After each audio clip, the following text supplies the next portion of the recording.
Pada kampanye akbar Anies Baswedan di pelataran Benteng Kuto Besak, BKB Palembang, Anies menjanjikan Palembang akan masuk 40 kota yang akan ditingkatkan.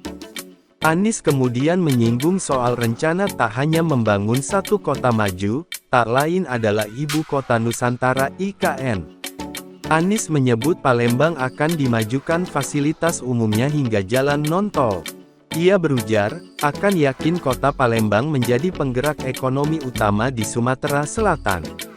Palembang akan ditingkatkan secara infrastruktur, jasa, industrialisasi, hingga fasilitas dasar. Dengan slogan perubahannya, Anies Baswedan mencoba meyakinkan warga kota Palembang akan perubahan kegiatan perekonomian yang lebih baik, sehingga kota Palembang menjadi salah satu kota maju tak hanya di kancah nasional namun hingga ke internasional.